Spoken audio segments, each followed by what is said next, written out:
Hello बच्चों, let's read the question. A transverse wave is described by the equation y equals y naught sine 2 pi into ft minus x divided by lambda. The maximum particle velocity is equal to 4 times the wave velocity. If here we have given 4 options. Now to answer this question, first we will discuss here the key concept, and here the key concept will be given as wave velocity. तो जब हम बात करते हैं wave velocity की, इसका मतलब ये होता है कि जब हमारे पास कोई भी वेव ट्रेवल करती है उस पर्टिकुलर केस में किस स्पीड के साथ यहाँ पे वेव मूव कर रही है और कौन सी डायरेक्शन में.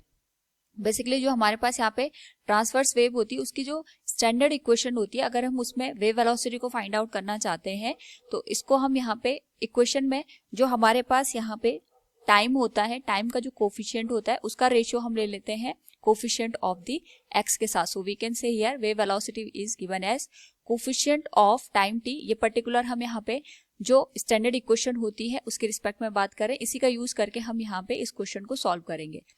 इसका रेशियो हम लेंगे कोफिशिएंट ऑफ एक्स के साथ. क्वेश्चन के अकॉर्डिंग यहाँ पे अगर हम बात करें तो हमारे पास एक ट्रांसवर्स वेव है which is describe by equation y equals y not sine 2 pi into F T minus X divided by lambda.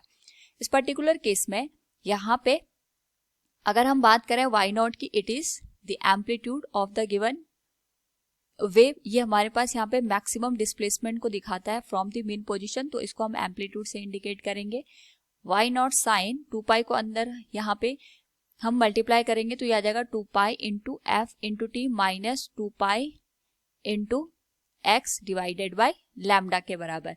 Now सबसे पहले क्वेश्चन में हमसे यहाँ पे पार्टिकल की वेलोसिटी के रिगार्डिंग क्वेश्चन पूछा गया है एंड इट इज स्टेटिंग कि हमारे पास यहाँ पे the maximum particle velocity is equal to 4 time the wave velocity. तो सबसे पहले हम ये देखेंगे कि हमारे पास यहाँ पे जो वेव की वेलोसिटी है वो कितनी है. बेसिकली यहाँ पे हमारे पास वो जो पार्टिकल है ये अपनी मीन पोजीशन से यहाँ पे अपवर्ड और डाउनवर्ड डायरेक्शन में मूव कर रहा है, तो इसके करस्पॉन्डिंग यहाँ पे जो वेव जनरेट होगी उसकी वेलोसिटी अलग होगी और जिस वेलोसिटी के साथ पार्टिकल मूव कर रहा है उसकी वेलोसिटी यहाँ पे डिफरेंट होती है. तो यहाँ पे क्वेश्चन के अकॉर्डिंग हमारे पास जो कंडीशन गिवन है that is maximum velocity of the particle, इसको हमने v मान लिया, it is 4 times of the wave velocity.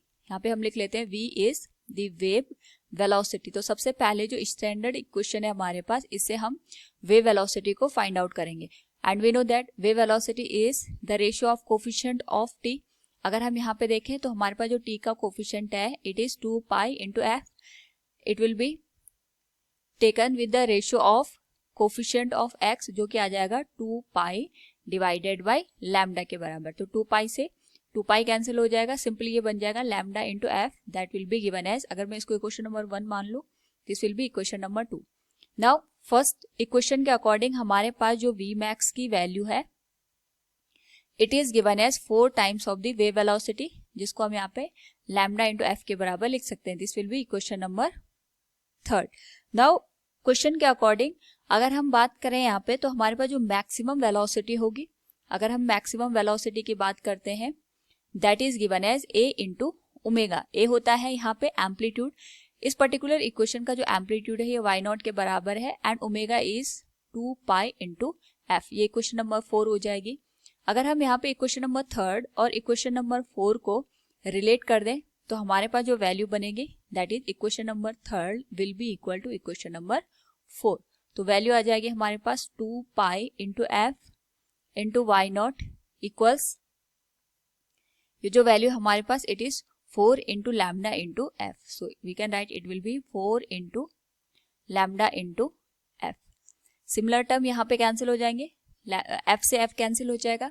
हमें यहाँ पे लैम्डा की वैल्यू कैलकुलेट करनी है, so it will be given as 2 pi into Y not divided by 4. तो ये आ जाएगा pi into Y not divided by 2 के बराबर. This will be the wavelength for the particular case. So from the given question we can say here the maximum particle velocity is equal to 4 times the wave velocity if lambda equals pi into y naught divided by 2. Option B will be the right answer. Hope all you understood it. Thank you and best of luck.